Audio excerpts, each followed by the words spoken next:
All right, morning. Thank you very much again for joining us. My name is Mike Sauschuck. I'm the Commissioner for the Department of Public Safety here in the state of Maine. We are going to give some further details from an operational standpoint about what happened overnight and kind of where we're going from here. But before we do that, I would like to ask Chief St. Pierre to come back up and join us and kind of touch on the Lewiston experience overall. Chief? Thank you, Mike, and good morning, members of the media and the public who are watching closely as law enforcement continues to work diligently on this rapidly evolving investigation. The safety of our community remains paramount. I want to assure all that a tremendous amount of law enforcement manpower, time, and effort is being utilized around the clock, literally around the clock, in every effort to apprehend the suspect as well as to safeguard this community. As the Chief of the Lewiston, Maine Police Department, I am extremely thankful for the community's outpouring of support being offered during this tense and trying time. I extend my deepest appreciation for all of our law enforcement partners who have responded from literally around this nation. Again, I will ask the community to be as patient as possible with this process, realizing that there are many moving parts and coordination of efforts involved between multiple agencies. We will attempt to provide as much information possible as this investigation proceeds forward. I would also like to acknowledge and thank the many businesses, restaurant owners, individuals who have provided meals and other essential items to support an investigation of this magnitude. Following this press conference, details will be shared regarding counseling locations, where somebody can make a donation if necessary or asked, and the hosting of several different vigils. On behalf of the hundreds of law enforcement officers who have descended upon our great city over the last 3 days, we want to extend our heartfelt support as well as our sympathies to the victims and families involved in this senseless tragedy. Thank you, and I'll turn it back over to Mike. Thank you, Chief. I appreciate that. So I guess for starters, I want to make sure that we always take a moment to acknowledge the victims, their families, and how this is negatively impacting the state of Maine, the city of Lewiston, and really our entire country. We know when these things occur around our country, we are all so incredibly focused on what happened, and then we try to get to the why. And there are certainly times when we can't quite figure out the why, because every one of these situations is so tragic, so outside of the norm, that it makes it difficult for community members of all types, in all locations, East Coast, West Coast, it doesn't matter, to fathom how these kind of things could occur in the greatest country in the world. So we're going to continue to work towards that.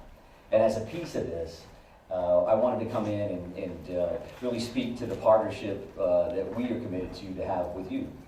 And as we start to really flow into an operational period, we have more of a pattern to see what we're doing day in and day out.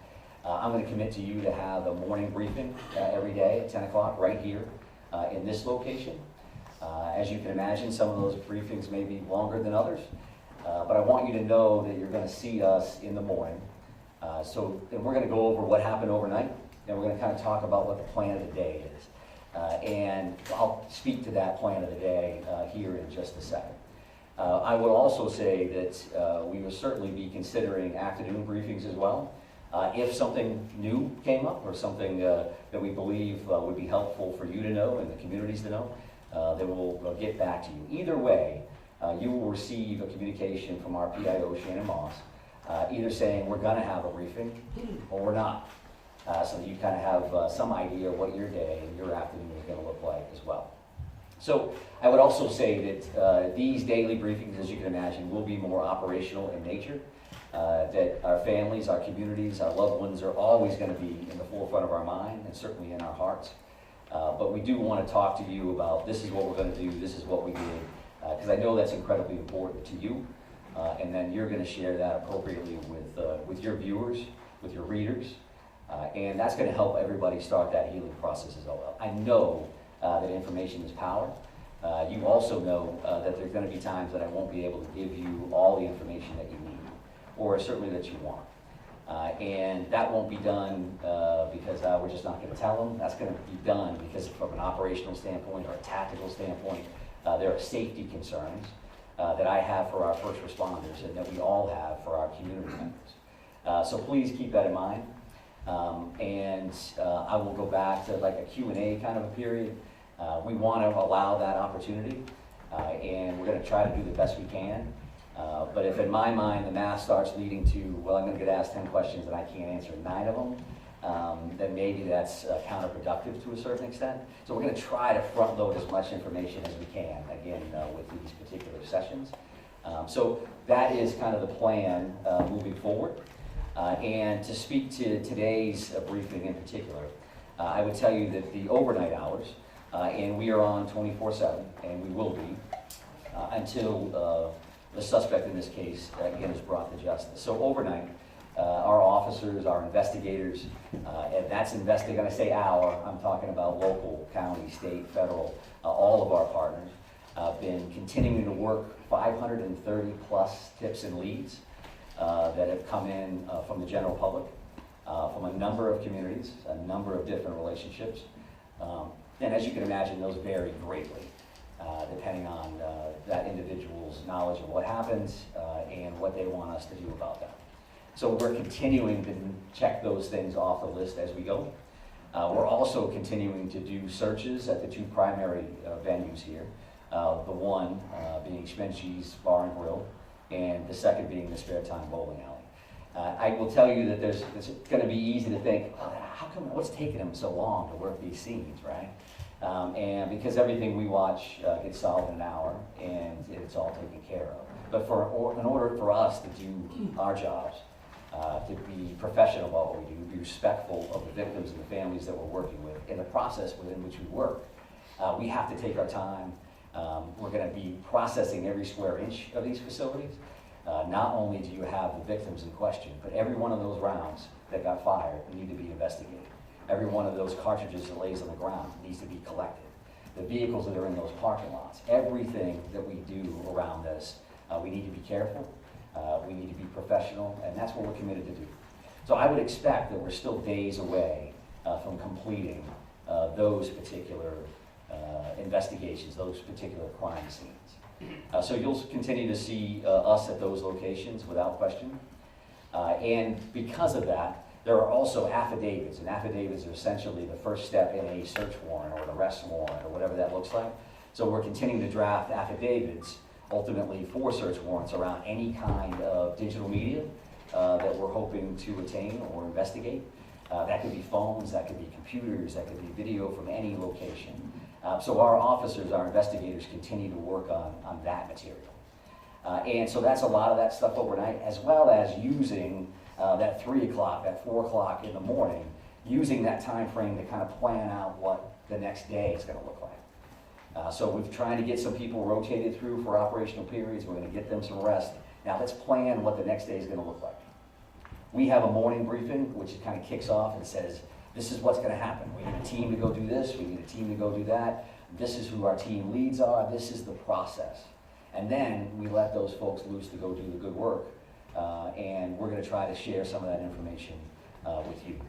So as we discuss that, we have some maps and some additional information up here with us right now.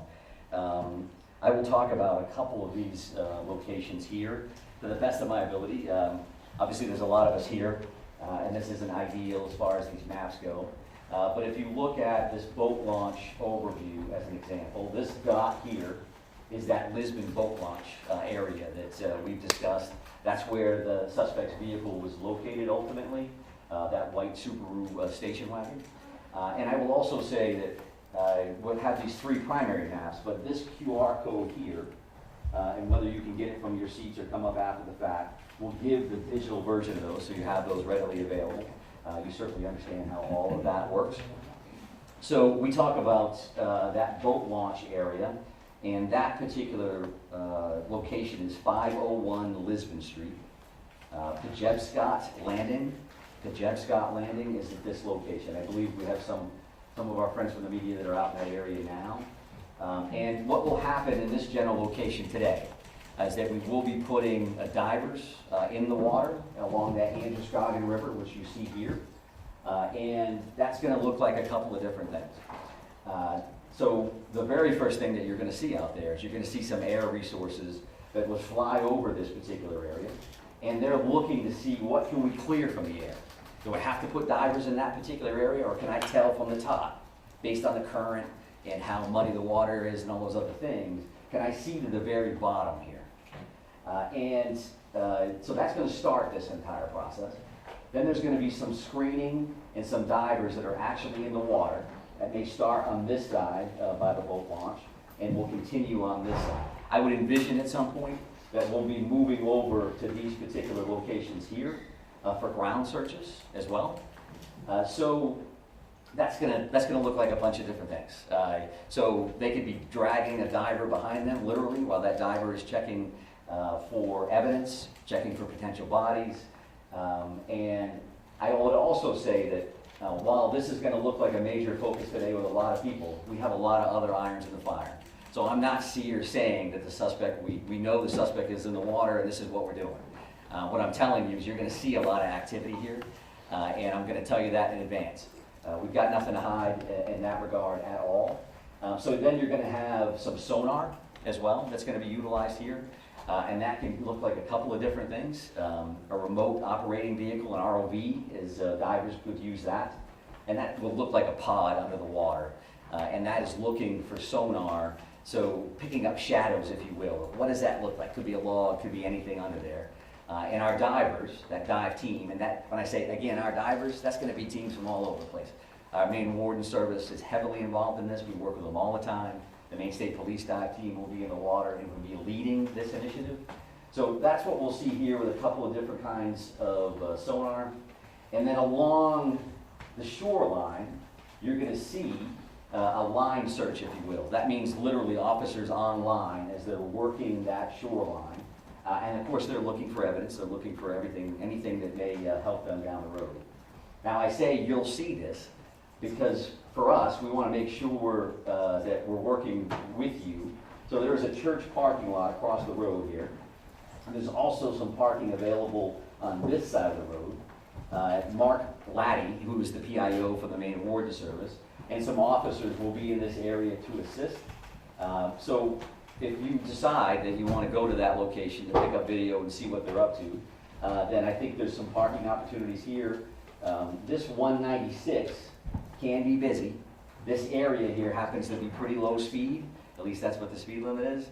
So we're going to be around there to try to keep that as safe as possible. But we want you to be mindful that we may ask you not to stand on a railroad trestle, or we want you to get your coverage. We want to be partners with you. However, you're not going to be able to have full access to that site. I think that's common sense. And we want to make sure that you can do your jobs and we can help you facilitate that. So you're going to see a bunch of people in that area, that 531 Lisbon Road. A couple of these other locations, if we start here, this is the bowling alley scene. This red dot is actually where that is. You all understand that. We will have some additional officers there checking this wood line and continuing to do those sweeps, those searches. There was a lot of shots fired in these locations. We want to make sure we have all the evidence humanly possible. And then this is far from ideal, considering it's directly behind the podium. But this is. Slide over to the right. Can we do that? We're jammed in here with the wall. Yeah, we may lean towards that QR code. If you can't see that, I apologize. We'll have to take a look at this particular option in the future if this works for us. But the bar and grill here, there is a red dot, and you can see some wood line around that. Each one of these locations is going to have lots of police officers there, as you imagine. A piece of all of these things will have a QRF, or a quick reaction force. So we're going to maintain security here because clearly, as you realize, the suspect in this case is not in custody. That continues to be our focus. And I think if you look at these two things, we have an investigative bucket with a great deal of resources that are investigating the crime, what occurred. And there's clearly an apprehension team here with a lot of folks that are involved in that. And of course, they're going to intermingle. That's a given. But I think in this scenario, I want you to keep those two things in mind. Because even though we're going to be active with this search and the investigative side, always in our mind, we're going to be looking for the suspect and making sure that the people that are involved in these various searches, to include yourselves, are safe. So that is clearly another focus that we have in mind. I would also like to talk about, we talk about procedures, you talk about practices. There was a lot of activity last night from members of the media in Bowdoin. And what I would tell you is that I'm showing you these 3 locations. There's a bunch of others that we're going to be working on. And that's not, so we don't have 50 maps up here. We're just going to be working on other locations. And that's not meant to be secretive. That's just to tell you that we're going to be all over the place. That's not saying that we know that the individual is in this house, or we know the individual is in that house, or they're in that swath of land, this acreage. That's not what we're doing. But we do look at all these situations as if the individual could be in there. And if that's the case, you'll see tactical teams at some point. A lot of folks are just dressed in a more casual manner, or a BDU, or battle dress uniform, just because they're going to be out in the woods and they're going to be out crawling around. So that doesn't mean, just because we're making announcements on, over a PA system, that the individual is in there and we have an armed standoff and there are police swarming. There's just a lot of resources that it takes to work these scenes, right? I mean, I think that part of it, again, is common sense.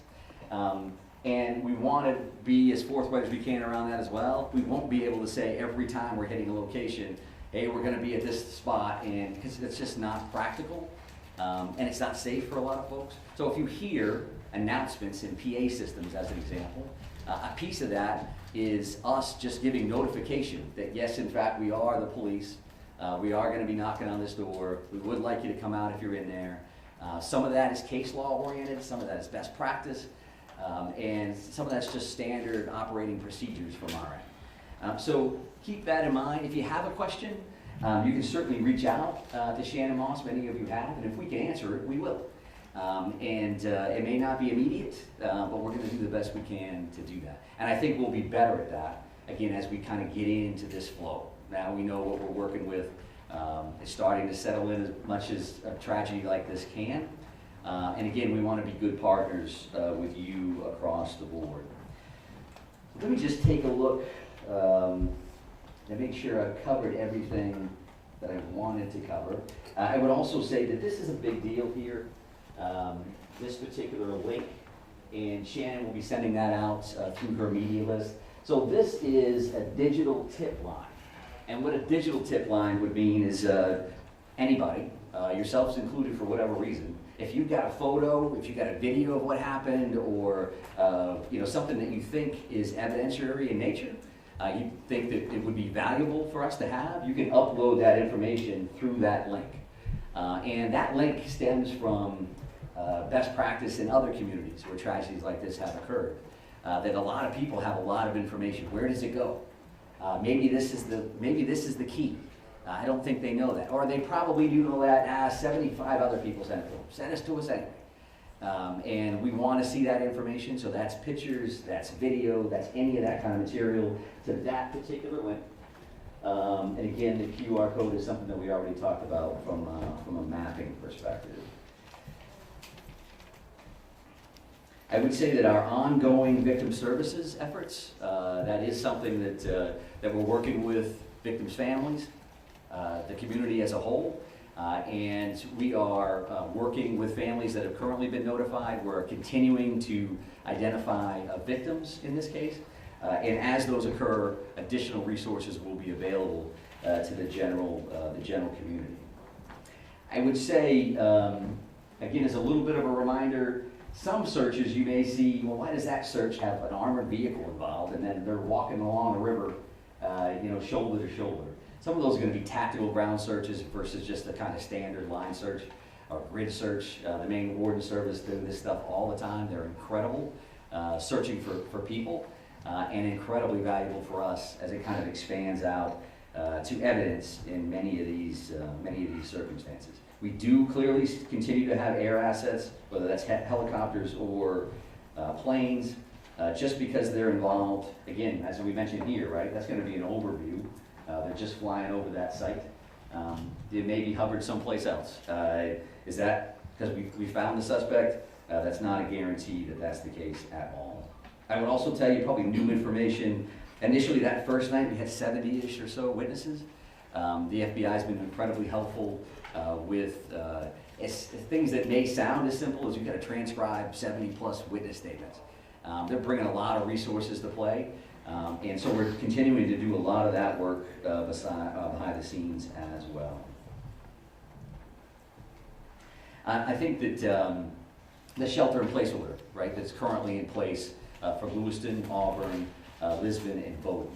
When you hear the names of those communities, obviously, you know that a lot of our focus, a lot of what occurred in those communities, whether it's Bowdoin because that's where the suspect's house was, Lisbon where the car was located, or Lewiston, Auburn, some conversation earlier about Auburn locations, and Lewiston where the focus of those first two tragic active shooter situations occurred. That's an ongoing conversation that we'll have every minute of every day. Does it make sense that those orders are still in place? And can we relax those, change those? They have not been changed in any way at this point. But we realize that we want to keep our community safe. So that's again, the forefront of our minds. But we know that a shelter-in-place order in general, similar to orders around COVID, can have some negative impacts on families and going to school and businesses and all those other things. So we have that in our mind. There is that pluses and minuses chart that's just kind of active as we kind of work through this thing. So know that we are actively thinking about that.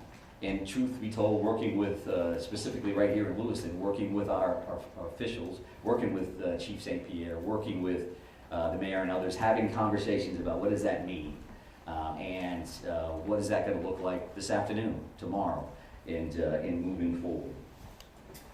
So I think that's enough sharing from my end. That's a lot of information to overload you with there. I would want to come back, however, to say that there's a lot of stuff going on here, but what matters to us, again, is the safety of our communities, the safety of our residents. We care about each and every one of them, as you do, and we're going to continue to fight on their behalf to bring this individual to justice, because we know that that has an impact on starting that healing process. It's not a slam dunk. It's not, we got them now, everybody's better.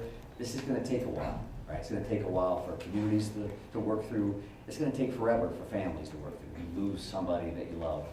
That's a big, big deal. So I don't want to get lost in the minutia of this is what we're doing, and this is a map, and it's a QR code. It always comes back to this other stuff for us. So again, we're going to try the Q&A deal and see where we go. Go ahead, right here. There were reports that you all found a note at his home. Do you know the contents of the note? Can you share that? Yeah, so we've heard the same thing, and there was a note at one of these residences. I'm not prepared to really talk about what that included. And I think that's probably, again, a common sense answer, because that does involve, is there a mindset here, is there a motive, what did that entail? So we'll definitely continue to work on that, and when we can release it, we certainly will. Sir, Right here, sir. Commissioner, so in reference specifically to what's behind you and what's going on at the river, is there any information that you have that's leading you in the direction that he may have killed himself and his body is in there, or is it just one of the possibilities? Well, I think one of the possibilities is key, right? Because clearly we don't have him located at this point. We don't have him in custody. So all of those options are on the table. We certainly don't want to wait too long, because the river is a big piece of this. The car was located there. Evidence is located in the vehicle or right there along the shores of the Androscoggin River. So that's stuff that we want to make sure that we're checking, and we're using the resources that we have available. We're using the expertise that we have available with the dive team and all our partners to make sure we're checking that. At the same time, right, we're checking all these other things. We're working through the crime lab on this other information. So all of those things are occurring at the same time. I would also state, and I want to make sure that I say this because they've been very, very helpful. The Brookfield Power Company owns 2 dams, operates 2 dams in this area. And they've been very cooperative. You know, they live it every day. So as an example, one of the things that we're doing, the river currently runs at like 8,500 cubic square feet per second. And when they tighten the dam tools down, they actually lower that down to like 5,500 cubic feet, right? Does that mean anything to you? What it means to us is that that current, if we can slow that current down, we can lower the amount of water in the river. It's certainly easier for us to work. It's easier for our divers to see in clearer water than muddier water. If it's a foot lower than it was before, it's easier for us to work. And there's different searches, obviously, but unfortunately, people lose their lives in bodies of water on a regular basis. So this is something that we're trying to dial in. But yes, sir. Right here. Yep. Deer hunting starts tomorrow. Sure does. Yep. Yeah, you address that? Yeah, sure. So I've had conversations with Commissioner Camuso, Inland Fisheries and Wildlife. Judy's great. We are having those conversations. I would expect to hear more about that later in the day. It's a big deal in Maine. It may not be a big deal for a lot of people from other communities, but we know what that's going to look like. We also know we're in the woods. You know, if you just happen to be in the woods, minding your own business, going for a walk, that's going to make us a little concerned, right? So it's definitely a good question. It's something that we're actively working on. Right here, sir. You talk about this tremendous amount of assets here and the search for him. Can you talk about the pressure you guys are feeling to find him, to give this community some sense of answers as this enters its third day? Yeah, sure. I think, you know, pressure is one way to put it. I mean, we're concerned about the victims, their families, in our communities. I'm concerned every day, 24/7, 365, at this point for 30 years. That's why I got into this business. We do want to help people. We do want to make them safe. Making them safe and making them feel safe may not necessarily be the same thing either, right? Because I think our law enforcement partners, our first responders around the state, everybody is dialed in. They do that all day, every day. This is clearly a completely different animal. So for us, we want to make sure that we bring this individual to custody. We got to do it right. We got to do it the safe way. Don't want to see anybody else get hurt, certainly our people and our community members. So we want to make sure that we do that right. We're not going to be rushed, but we're running right on that level. That we're going to work as hard as we can, as fast as we can, with as many resources as we can to try to bring some kind of closure. Commissioner, We Right here. understand that the family. Sit down, put it down, sit down. We understand that the family's being cooperative. What are they telling you? Well, I think whether you see the 530 tips and leads overall, I think we're seeing a lot of cooperation across the board. I'm not going to speak to anybody in particular, but I think there's a lot of cooperation. There's a lot of compassion here. There's empathy that people understand what happened here, not only to the victims, but again to the state and to our country. So people are coming forward. They are participating in the process. And that's just the nature of it. I'm not sure I answered it, so go ahead and follow. Yeah, I'm so sorry. That's okay. Specifically the family of the suspect. We understand they are cooperating. What are they telling you and how are they helping you in the investigation? Yeah, so I won't speak, again, specifically to what anybody said one way or the other, but we do appreciate everybody's cooperation, because we know that this is difficult for everybody. No matter how you could be the neighbor of somebody. This is tough for people to digest and to understand and to try to work through. Commissioner, Right here, sir. Thank you very much, sir. Yep. Specifically, warning. Forget about information. Family has told multiple news outlets there were warnings provided to law enforcement. Which agencies received those warnings, and did you think at any point that it might warrant the yellow flag pursuit? Well, I'm heavily involved in the yellow flag conversation overall, but the reality for today is I'm not going to talk specifically about who knew what and when. We're still actively involved in a very dynamic situation here, and we're focused on an individual that currently has 8 warrants out for murder. We're trying to figure that part out, trying to bring him into justice, as well as investigate this crime. There will be a time. Can you confirm the warning, though? Can you confirm warnings were issued? I cannot. Well, yesterday, Sir, right here. yesterday, the Senator Collins said that the yellow flag law should have been enforced in this situation. So as you stand here today, what is your response to that? And also, as you stand here today, was law enforcement notified of the threats that he was making, of his condition? Were they aware of it, and what steps were taken to investigate that? Yeah, I appreciate the question, and Senator Collins is great. We have a great federal delegation that works incredibly hard on behalf of the state of Maine. I don't know exactly what the good senator said. I respect her a great deal. So I won't answer to any comments that she made. If that's her perspective, based on what she knows through the general public or otherwise, then that's fine. She certainly has the right to do that. But based on what I've seen, We're going to continue to work through that. We asked good questions. It may have been you, sir, around the firearm Yes. itself, and there's going to be an opportunity. The ATF is here. The ATF is working with us. They have been there since the first second. There's going to be an opportunity to answer all those questions and figure out, so was that a violation or not? It's also an opportunity from an educational standpoint to talk about what that really means, what that really looks like, and what the options in fact are. Right, I mean, the thing is that folks want to know I'm where they're going to go over this- here though, sir, so I appreciate the follow-up and the initial question. You talked about timeline yesterday, 911 calls. Do you have the time, precise times that police arrived on the scene? Arrive, no.